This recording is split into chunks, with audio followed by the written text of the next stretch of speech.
Thank you. Thank you. Thank you.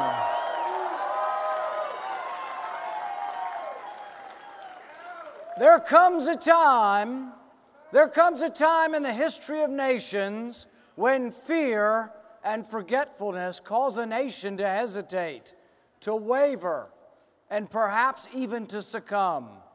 When that time comes, those who love liberty must rise to the occasion. Will you, lovers of liberty, will you rise to the occasion?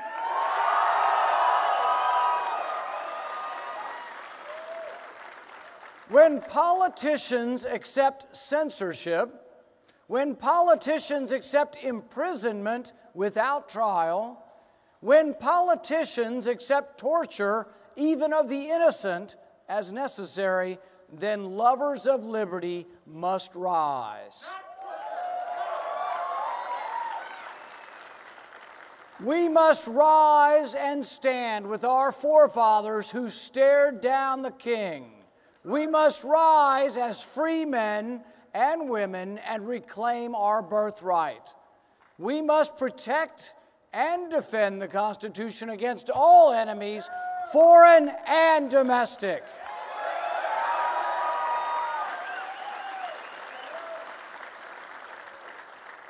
Our freedom is at risk from a Supreme Court that fails to protect liberty.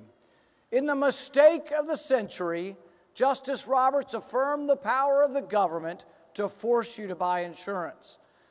Justice Roberts argued that we must presume Obamacare constitutional. I've got a better idea. Why don't we presume liberty?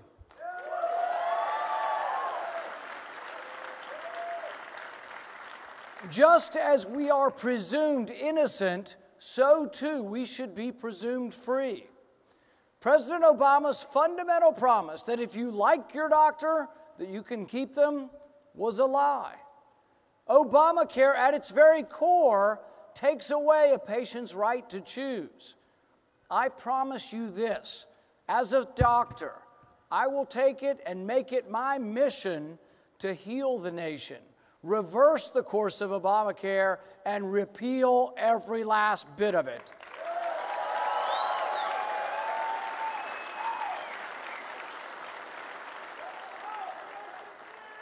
We must remember that our rights are unlimited, unenumerated, and given to us by God. Don't let anyone tell you otherwise.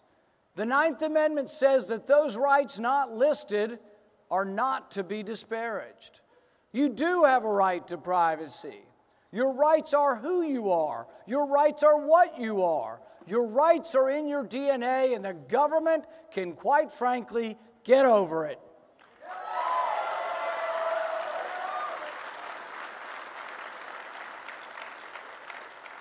To defend our country, we need to gather intelligence on the enemy. But when the intelligence director lies to Congress, how are we to trust them? Are we to trust them to collect and hold every American's phone records? I say that your phone records are yours. I say that the phone records of law-abiding citizens are none of their damn business.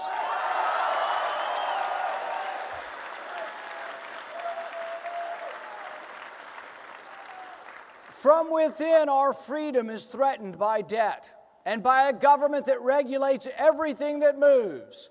We borrow $1 million a minute. The president says he doesn't know where to cut. How about we start with the $2.4 million they spent on origami condoms? Don't tell me there's no place to cut. Our freedom is also threatened from outside our borders. We must protect ourselves from jihadists without losing who we are as a people in the process. We must think before we act. We should promote stability, not chaos. In the Middle East, one form of tyranny often replaces another. When secular despots are overthrown, chaos ensues and radical Islam grows stronger. Hillary's war in Libya is a perfect example. Hillary's war made us less safe. Libya is less stable, and radical jihadists run amok. They swim in our swimming pool. Hillary's war in Libya allowed thousands of surface-to-air missiles to fall into the hands of radical Islamists. As Hillary was declaring victory in Libya, Ambassador Stevens was pleading for more security. When I asked Secretary Clinton if she read Ambassador Stevens' cables pleading for help, she answered curtly, no, as if she had more important things to do. I believe Hillary Clinton's abdication of responsibility, her refusal to provide an adequate defense for Benghazi, her dereliction of duty should forever preclude her from higher office.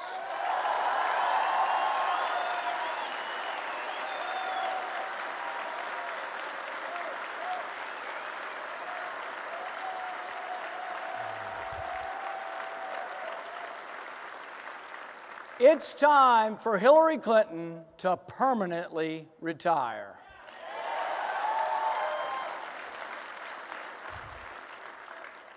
In the Middle East, a dangerous and barbaric cult has arisen. ISIS has become a threat to our embassy in Baghdad and our consulate in Erbil. ISIS, though, grew in a safe haven created by arming Islamic rebels in the Syrian civil war. When I voted against arming the Islamic rebels in Syria, I warned that these arms might end up in the hands of jihadists and that one day we might be forced to go back to fight against our own weapons. Within a year, that prediction came true. Without question, we must now defend ourselves and American interests from this barbarous aberration. But it troubles me that we must now fight against our own weapons.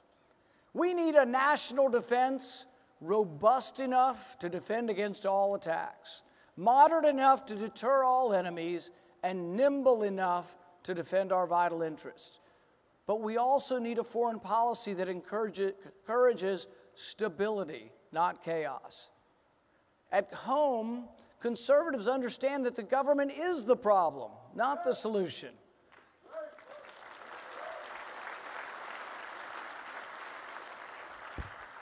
But as conservatives, we should not succumb to the notion that a government inept at home will somehow become successful abroad.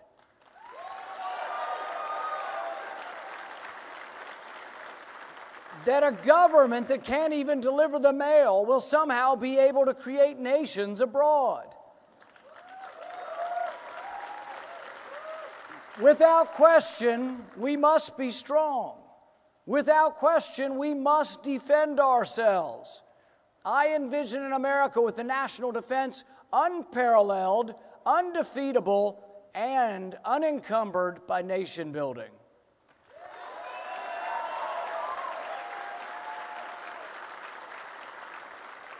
I envision a national defense that promotes, as Reagan put it, peace through strength.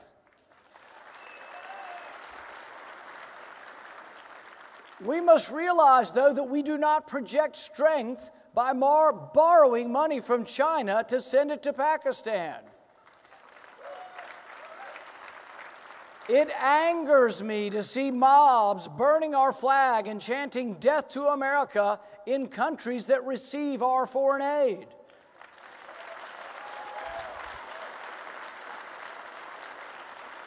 I say it must end. I say not one penny more to these haters of America.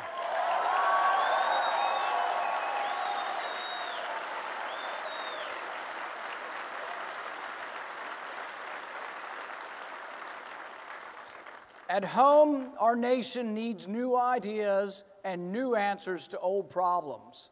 Martin Luther King spoke of two Americas.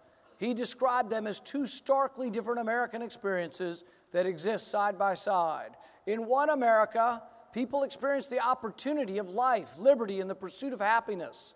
In the other America, people experience a daily ugliness that dashes hope and leaves only the fatigue of despair. I was born into the America that experiences and believes in opportunity. But my trips to Ferguson and Detroit and Atlanta and Chicago have revealed what I consider to be an undercurrent of unease in our country. Liberal policies have failed our inner cities.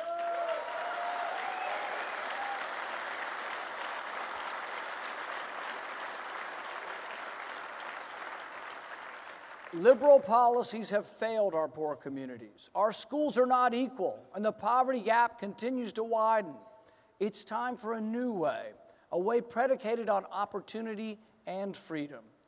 Those of us who have enjoyed the American dream must break down the wall that separates us from the other America. The president's answer is to raise taxes again. I believe we should do the opposite. I propose we cut everyone's taxes from the richest to the poorest.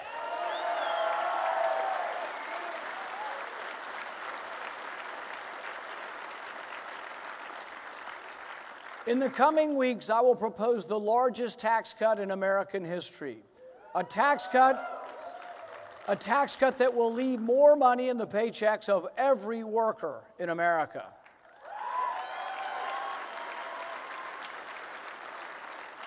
My tax plan will get the IRS out of your life and out of the way of every job creator in America. My plan will also cut spending and balance the budget in just 5 years.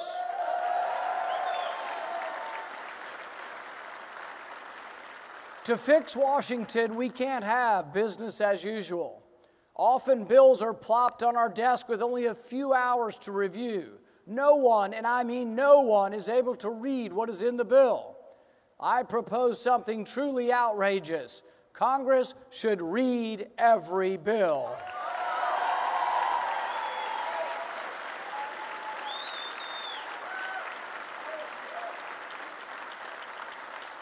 Congress should also live under the laws they pass. I have a constitutional amendment that says Congress shall pass no law that exempts themselves.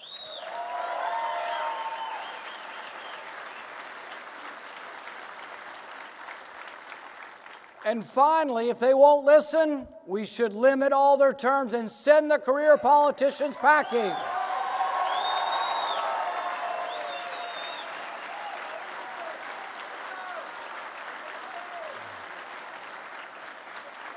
And while we're at it, maybe we ought to limit the terms of out-of-control federal judges as well.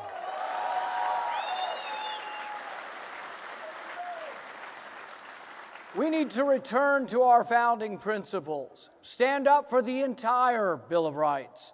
Our future can include a road back to prosperity, back to respect at home and abroad. It should include a balanced budget and a simple, fair tax system.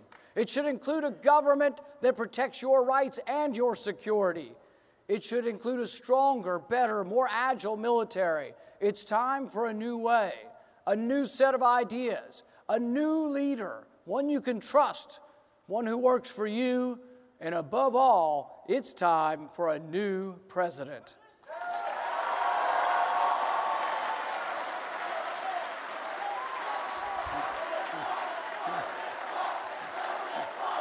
Thank you.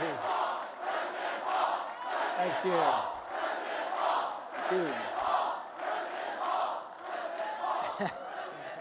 I believe that America has much greatness left, but we must believe in ourselves, believe in our founding documents, believe in the economic system that creates more stuff for more people than at any time in recorded history. American innovations have changed the world for the better. America is an idea factory, and there are ideas yet to be born. You and your friends create those ideas. You are America's greatest hope, America's dream. Our best days are ahead of us. It is not the desire for wealth that drives us. What drives us is the desire for freedom. The history of man is the history of men and women striving to restrain the power of government and expand the realm of freedom. Will you stand with me? Will you fight for freedom? Will you vote for freedom?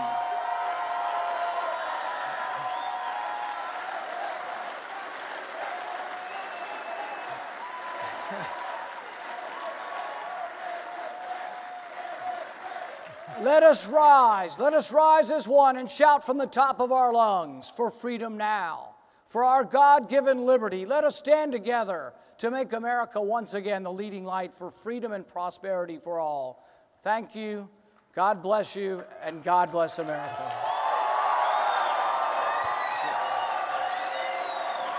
Thanks. Senator? Thank you. Thank you.